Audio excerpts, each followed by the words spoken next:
교회 여러분, 올해는 광복절 75주년이 되는 해입니다. 오늘 이렇게 광복절을 저희가 앞에 두고 오늘 소망이 하나님께 있습니다 라는 제목으로 하나님 말씀 좀 같이 나누고자 합니다. 교회 여러분, 우리들의 소망은, 참 소망은 어디에 있습니까? 참 소망은 우리 자신에게 있는 것도 아니고 또 세상에 있는 것도 아니고 우리를 사랑하시는 하나님께 있습니다. 오늘 이 말씀을 통해서 소망 되신 하나님을 더욱 신실하게 의지하면서 살아가는 저와 여러분이 되셨으면 좋겠습니다. 오늘 우리가 함께 읽은 시편의 말씀은 어떤 말씀입니까? 이 시편의 말씀은 이 바벨론 포로되어 끌려갔던 이스라엘 백성들이 포로에서 해방되어 큰 기쁨과 감사와 찬송을 하나님께 드리는 그런 내용의 시편입니다. 이스라엘 백성들이 그 바벨론 침공을 받아서, 이 바벨론의 침략을 받아서 나라를 빼앗기고 많은 이들이 바벨론 포로가 되어서 멀리 있는 그 바벨론 땅까지 가서 이제 끌려가게 되었습니다. 그들이 낯선 바벨론 땅에서 많은 멸시와 차별을 당했고 고난을 당했습니다. 이 포로된 이들의 운명이 어떠했겠습니까? 눈물 없이 살 수 없는 그런 어려운 상황이었습니다. 그리고 그들에게는 아무런 소망이 없었습니다. 헤어진 가족에게 언제쯤 돌아갈 수 있을까? 또 빼앗긴 그 고향 땅으로 언제 돌아갈 수 있을까? 그들에게는 전혀 가능성이 보이지 않는 아주 암울한 상황, 그런 상황이 그들에게 있었습니다. 그런데 역사를 주관하시는 하나님께서 시대를 바꾸셔서 나라를 바꾸시고 정권을 바꾸시고 그들이 처해 있는 상황을 바꿔내셔서 이스라엘 백성들에게 자유를 주셨습니다. 그리고 고국 땅으로 다시 돌아갈 수 있게끔 하나님께서 그렇게 하셨습니다. 하나님께서 그 페르시아의 왕 고레스를 세우셔서 그를 통해서 이스라엘 백성들이 다시금 자유를 얻어 예루살렘으로 돌아갈 수 있게 하셨습니다. 사실 이 일은 이스라엘 백성들이 상상도 할 수 없는 일이었습니다. 그렇기 때문에 오늘 시편의 1절 말씀을 보시면 자신들이 자유하게 된 그 상황이 정말 꿈꾸는 것 같은 일이었다고 그렇게 말을 하고 있고, 또 그 일이 얼마나 놀랍고 기쁜 일이었던지 2절 말씀을 보면 그때 우리 입에 웃음이 가득했다, 또 우리 혀에는 찬송이 가득했다, 그런 그 말들이 이렇게 기록되어 있습니다. 그리고 무엇보다 가장 중요한 것은 이 해방의 사건을 통해서 이스라엘 백성들은 하나님께서 역사의 주관자가 되신다는 것과, 그리고 하나님을 믿고 의지하는 백성에게 구원자가 되신다는 것을 다시금 확실하게 고백하게 되었다는 점이었습니다. 하나님께서 이사야 선지자와 그 예레미야 선지자를 통해서 사실 이스라엘의 이 회복을 예언해 주셨습니다. 미리 말씀해 주셨습니다. 하지만 그 70년이라는 시간이 지나가면서 그들이 그 믿음이 약해지고 또 마음이 흔들리고 그 약속을 포기하기에 부족함이 없었습니다. 그런데 하나님 약속의 말씀대로 70년이 지났을 때에 이스라엘 백성들이 구원을 받게 된 겁니다. 이 해방의 사건, 구원의 사건을 통해서 이스라엘 백성들은 다시금 하나님께서 역사의 주관자가 되시며 구원자가 되신다는 것을 고백하게 됐습니다. 특별히 어려운 가운데서 믿음을 포기하지 않고 하나님께 기도했던 사람들, 그 약속이 성취되기를 기다렸던 사람들, 그리고 그 일을 위해서 애썼던 사람들에게 이 이스라엘 백성들이 해방되는 사건은 정말 너무나도 큰 감격의 사건이었습니다. 이 다른 사람들은 몰라도 어떤 일에 이렇게 헌신한 사람들은 그들만 알게 되는 그런 은밀한 기쁨이 있지 않습니까? 어려운 일이 있을 때, 문제가 생겼을 때 하나님께 나아가서 기도했던 사람들, 하나님께 막 울고 부르짖으면서 기도했던 사람들이 그 문제가 해결될 때 고백하게 되는 그 기쁨과 감사의 고백이 있지 않습니까? 이 약속을 붙들고 살아갔던 사람들, 그리고 민족을 위해서 기도했던 사람들, 이들은 정말 이 해방을 맞으면서 엄청난 감격을 누리면서 하나님께 예배할 수 있었습니다. 아, 하나님께서 정말 살아계시는구나, 그리고 우리의 기도를 듣고 계셨구나, 정말 정리가 살아있구나, 하나님을 다시금 발견하고 만나고 이게 고백할 수 있게 됐습니다. 그런데 우리 민족도 이 포로되었던 이스라엘 그 백성들과 비슷한 일을 경험하지 않았습니까? 우리 민족이 일본에게 나라를 빼앗기고 많은 고난을 당했습니다. 일제의 폭정 아래에서 우리가 말을 빼앗겼고 이름을 빼앗겼고 그리고 자유를 빼앗기고 살았습니다. 그들이 내선 일체를 강조했지만, 한국과 일본 사람들이 하나라고 강조했지만, 사실 실상은 좋은 것들은 다 일본 사람들이 뺏어가고 말았습니다. 그것이 쌀이건 과일이건 물고기건 무엇이건 간에 좋은 것이 다 일본으로 갔습니다. 또한 일제에 반대했던 이들은 가차없이 목숨을 잃었습니다. 특별히 기독교인들이 이 일본 제국주의로 인해서 많은 그 고난을 당했습니다. 기독교인들이 3.1 운동을 비롯한 독립운동에 적극 참여하면서 고문을 당하고 목숨을 잃었던 이들이 참 많았습니다. 제암리에 같은 경우에서는 일본 사람들이 그 교회에다가 교인들을 다 몰아넣어 놓고 부르질러서 기독교인들을 다 이렇게 죽게 만드는 그런 일들도 있었습니다. 그리고 해방 직전에는 그 일제의 그 기독교 탄압이 점점 심해져서 이 예배를 드릴 때 신사참배를 막 먼저 하게끔 하고, 찬송가 성경을 일본말로만 읽게 하고 부르게 하고, 또 주기철 목사님 같은 분들은 신사참배를 밤새 하다가 순교를 당하시는 그런 일들이 많았습니다. 기독교가 한국 민족과 함께 일제의 그 박해를 이렇게 겪었다는 겁니다. 또 우리 안에 희망이 없었던 것도 이 바벨론에 포로되었던 그 이스라엘 민족과 같았습니다. 오늘날 이렇게 처음에는 독립운동을 했다가 변절하신 분들을 막 비난하는 일들이 많이 있습니다. 근데 여러분, 왜 그분들이 처음에는 애국자였는데 변절하게 되었던 것 같습니까? 그게 다른 이유가 아닙니다. 시간이 지나가면서, 36년이라는 시간이 지나가면서 나라는 완전히 망한 것 같고 다시 회복될 것 같지가 않고, 일본은 절대로 망할 것 같지 않았기 때문에, 그리고 그들의 억압이, 힘으로 하는 그 억압이 너무나도 심했기 때문에 처음에는 그 독립군이었는데 나중에는 일제의 변절아 이렇게 붙은 그런 사람들이 많이 있었다는 겁니다. 여러분, 그렇게 암울한 시절이었는데 여러분, 어떤 일이 일어났습니까? 하나님께서 역사의 흐름을 바꾸셔서 정말 갑작스럽게 해방이 한국에 찾아왔습니다. 독립운동가들이 민족의 독립을 위해서 많이 수고했지만, 사실 그 수고가 일본을 멸망시키고 나라를 찾기에는 사실은 그렇게 충분한 것이 아니었습니다. 그런데 하나님께서 역사를 움직이셔서 미국을 통해서 일본이 패망하게 하면서 한국 민족에게 해방의 시간을 주셨던 겁니다. 하나님께서 악한 자를 꺾으심으로 우리 민족의 해방도 주시고 자유도 주시고, 또 하나님을 마음껏 섬길 수 있는 그 신앙의 자유도 은혜로 우리에게 베풀어 주셨습니다. 그래서 오늘 성경에 나오는 것처럼 이 바비로 광복절 때에, 그 광복이 있었을 때에 우리 민족들이 꿈꾸는 것 같았고, 그 교회마다 사람들이 모여서 찬송이 터져 나왔다고 합니다. 이 8.15 광복절이 있었고, 그 다음에 찾아온 그 첫 번째 주일에는 얼마나 많은 사람들이 왔었는지, 거기서 정말 찬송이 그냥 몇 시간이고 계속 이렇게 터져 나왔다고 그렇게 이야기하고 있습니다. 교회 여러분, 우리들이 이 광복절이 될 때마다 이 광복절을 기념하면서 예배드리는 이유가 무엇입니까?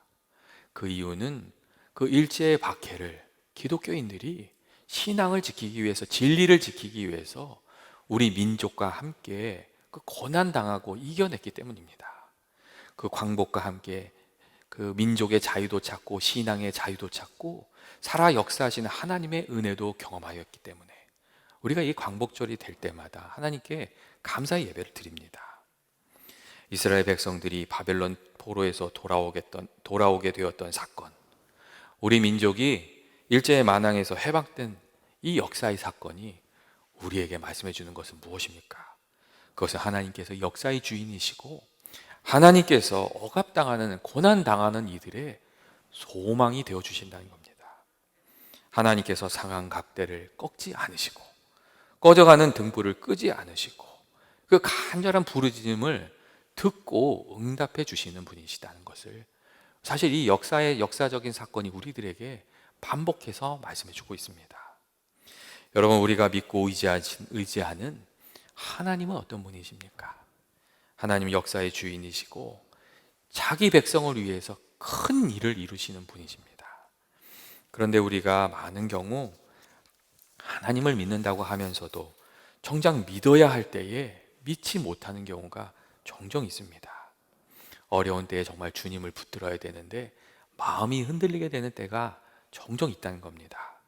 그런데 끝까지 우리가 믿음을 지키면, 하나님을 붙들면 하나님의 도움을 알게 되고 하나님께서 우리들의 길을 인도하고 계심도 우리가 고백하게 됩니다. 우리가 하나님을 가까이 하고 주의 말씀을 붙들고 우리 마음속에 품으면 그 말씀이 우리들 가운데 임할 때에 하나님께서 우리들의 마음을 담대하게 하시고 그 고난을 싸워 나갈 힘을 그 말씀을 통해서 우리에게 주십니다. 그리고 말씀에 순종해서 살아가다 보면 주님이 우리들의 삶을 인도하고 계시고 지키고 계시는 것을 우리가 알게 됩니다. 여러분, 이 고난의 때에 우리가 어찌 살아야 됩니까?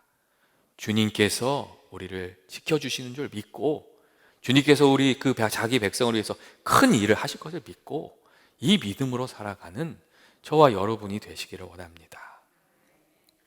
또한 오늘 성경 말씀에는 먼저 구원받은 이들이 아직 구원받지 못한 이들을 위해서 드리는 기도가 있습니다. 먼저 하나님의 은혜를 체험한 이들이 아직 은혜를 받지 못한 이들을 위해서 드리는 귀한 기도, 그 기도가 여기 있습니다. 사실 이 이스라엘 백성들이 바벨론 포로에서 예루살렘으로 돌아오는 일이 3번에 걸쳐서 이루어졌습니다. 첫 번째는 수룹바벨이라는 리더와 함께 돌아왔고, 두 번째는 에스라라는 리더와 함께 돌아왔고, 세 번째는 느헤미야와 함께 돌아오게 되었습니다. 그리고 먼저 이스라엘로 돌아온 이들과 나중에 이스라엘로 돌아온 이들이 있었습니다. 그리고 4절 말씀을 보시면 먼저 돌아온 이들이 나중에 돌아오는 이들을 위해서 기도했던 것을 우리가 알 수 있습니다. 4절의 말씀에 이렇게 되어 있습니다. 여호와여, 우리의 포로를 남방 시내들 같이 돌려보내소서. 이렇게 나중 사람을 위해서 간구하는 기도를 우리가 들을 수가 있습니다. 그리고 이렇게 아직 구원받지 못한 이들을 위해서 드렸던 기도는 오늘날 우리들에게도 굉장히 의미가 있습니다. 왜냐하면 우리 민족이 하나님의 은혜로 해방을 받았지만 그 해방을 온전히 누리고 있지 못하고 있기 때문입니다. 하나님께서 우리들에게 해방의 은혜를 주셨지만 그 해방을 지킬 힘이 없었기 때문에 나라가 남과 북으로 나누어지게 됐고, 공산당에 의해서 6.25 전쟁이 일어나게 되었습니다. 그리고 그때부터 지금까지 북쪽에 있는 절반의 동포들은 하나님이 베풀어 주시는 참된 자유, 평화를 누리지 못하고 있습니다. 우리 민족에게 해방이 찾아왔지만 아직 온전한 해방이 찾아온 것은 아니란 겁니다. 그래서 먼저 은혜 받은 우리들이, 자유와 평화를 누리고 있는 우리들이 오늘 성경에 나와 있는 것처럼 아직 그 자유를, 그 평화를 누리지 못하고 있는 이들을 위해서 좀 기도할 필요가 있습니다. 악한 정권 아래서 억압을 당하고 고통을 당하고 있는 북한 동포들을 위해서 우리가 기도할 필요가 있다는 겁니다. 하나님 아버지, 북한에 있는 이들에게도 자유의 날이 오게 해 주십시오. 고난당하는 그 땅에도 하나님의 은혜가 흐르게 해 주십시오. 우리가 좀 그렇게 기도할 필요가 있습니다.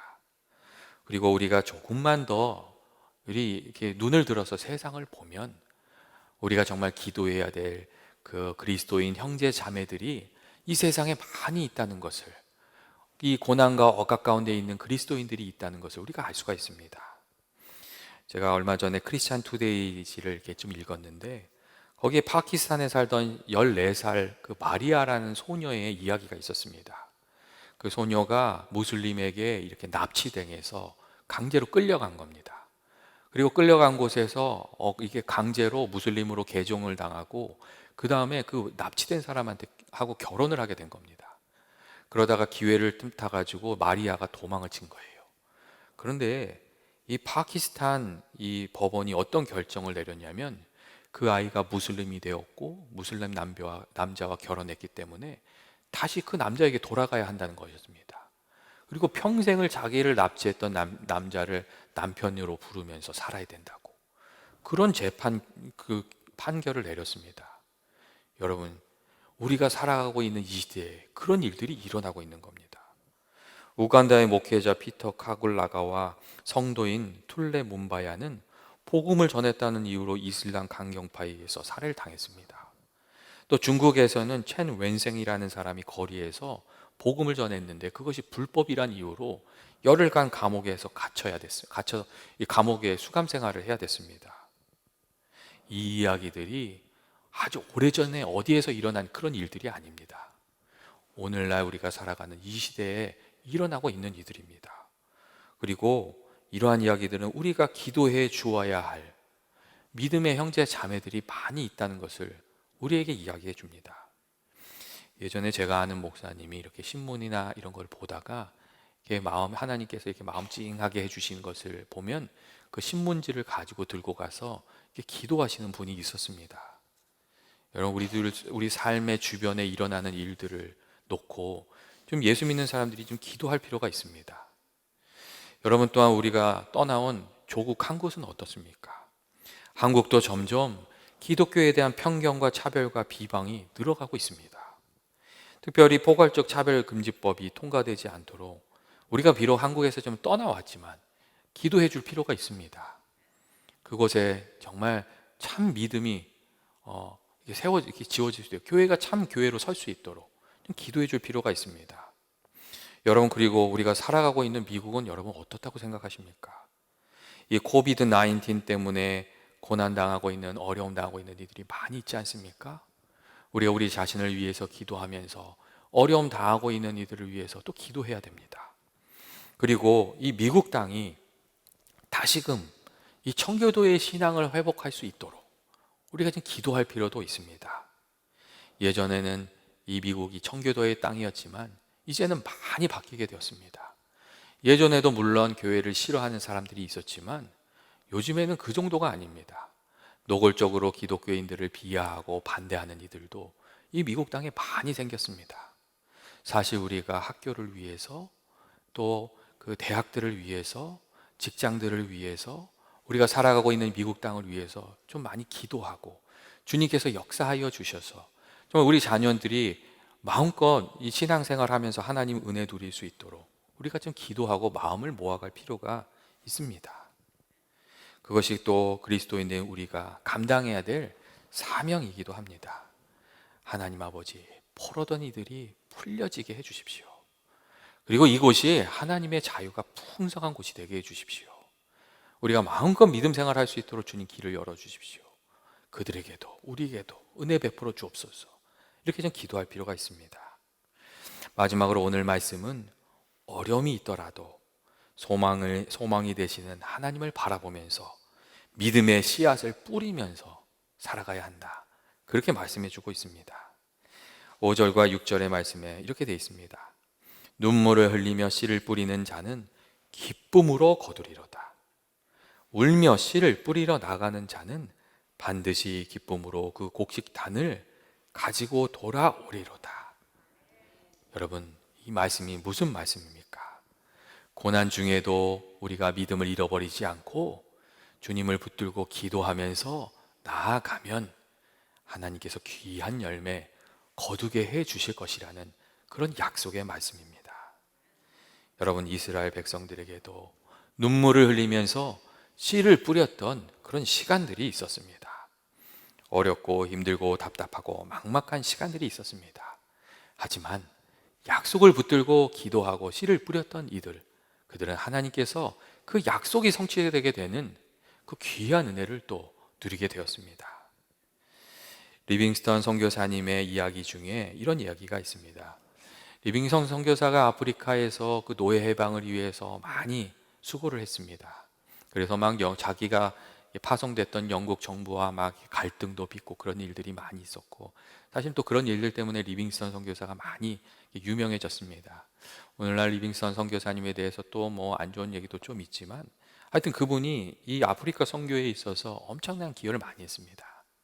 그런데 이 리빙스턴 선교사가 16년간의 아프리카 생활을 선교를 하고 한번 이렇게 고국으로 돌아왔던 때가 있었다고 합니다.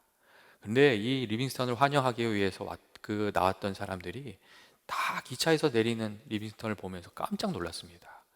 왜냐하면 그 몸이 너무 수척해 있고 또 오른팔은 사자에게 물려서 그 상처가 아주 심각한, 그러니까 아물었지만 심각한 모습이었기 때문입니다. 그래서 환영하러 나온 사람들이 리빙스턴 선교사를 붙들고 막 울면서 이렇게 격려하고 위로하고 뭐 그런 일이 있었습니다. 그리고 리빙스턴이 그 글라스고 대학에 가서 이제 이렇게 강연을 했는데, 그때 그 학생들이 이렇게 손을 들고 질문했던 것 중에 그런 질문이 있었습니다. 어떻게 그렇게 많은 어려움이 있으셨는데 그 시간 동안 변함없이 복음을 전할 수 있었습니까? 그것을 위해서 일할 수 있었습니까? 그런 질문을 했습니다. 그러니까 그때 리빙스턴이 이렇게 얘기했다고 합니다. 볼지어다 내가 세상 끝날까지 너희와 항상 함께 있으리라 하신 그 하나님의 말씀을 붙들고 그 어려움을 이겨나갔다고. 하나님이 주신 그 말씀을 마음에 품고 용기를 얻어서 그 일을 계속 해나간 거라고 그렇게 대답해 주었다고 합니다. 여러분, 우리가 하나님의 약속의 말씀을 붙들고 믿음으로 살아야 됩니다. 그것이 하나님께서 우리들에게 원하시는 그리스도인의 삶입니다. 눈물을 흘리며 씨를 뿌리는 자는 기쁨으로 거둘 것이다.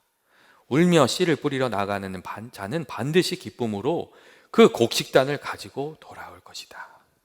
하나님께서 그렇게 우리에게도 말씀해 주고 계십니다. 여러분, 믿음의 사람들이 다 그렇게 살지 않았습니까? 아브라함의 인생도, 요셉의 인생도, 다윗의 인생도, 또 죽으면 죽으리라 하는 고백을 가지고 기도하며 나갔던 에스더 왕비의 삶도 그러한 삶이었습니다.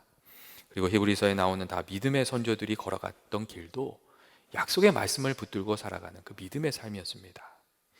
여러분, 그 믿음의 선조들의 삶이 복된 인생이었던 이유는 그들의 삶이 늘 기쁘고 감사하고 좋은 일만 계속되는 그런 삶이었기 때문이 아닙니다. 그들의 삶에 어려움도 있었고 아픈 시간들도 있었지만 하나님이 함께하여 주셨기에 복된 인생을 살아가는 그런 삶이었습니다. 여러분, 하나님과 함께하는 인생, 거기에 하나님의 은혜가 있는 줄 알고 복이 있는 줄 알고 하나님 붙들고 살아가는 저와 여러분 되시기를 주님의 이름으로 축원드립니다. 이 광복절을 맞이하는 우리들, 여러분 무엇을 기억하고 또 어떻게 살아야 되겠습니까? 이 광복절을 통해서 우리는 역사의 주관자이 되신 하나님을 기억하고 그 은혜를 기억하고 믿음으로 살아가야 됩니다. 시편 33편 12절 말씀을 보시면 이런 말씀이 있습니다. 여호와를 자기 하나님으로 삼은 나라 곧 하나님의 기업으로 선택한 백성은 복이 있다 하는 그런 말씀이 있습니다. 하나님께서 우리의 소망이 되신지를 확실히 믿고 그 믿음을 가지고 살아가는, 또 그 믿음이 있기에 기도하고 믿음의 씨를 뿌려서 좋고 귀한 열매를 풍성히 거두는 저와 여러분 되시기를 주님의 이름으로 축원드립니다. 같이 기도하시겠습니다. 사랑과 은혜 많으신 하나님 아버지, 저희들에게 베풀어 주신, 또 저희들의 민족에 베풀어 주신 하나님의 귀한 은혜를 생각하며 아버지 감사와 찬송과 영광을 하나님께 드립니다. 하나님 아버지, 저희들 또 어려운 가운데 있습니다. 아버지, 이 코비드로 또 저희들의 상황 속에 있는 여러 가지 어려움으로 저희들이 힘들고 어려운 때를 걸어가고 있지만 저희들 살아계신 주님을 믿고 의지하는 그 믿음으로 살게 하시고 또 주님 주신 은혜로 저희 승리하게 하여 주시옵소서. 저희 모든 교우들의 삶에 주께서 늘 함께 하여 주시기를 간절히 간구하오며 예수님의 이름으로 기도합니다. 아멘.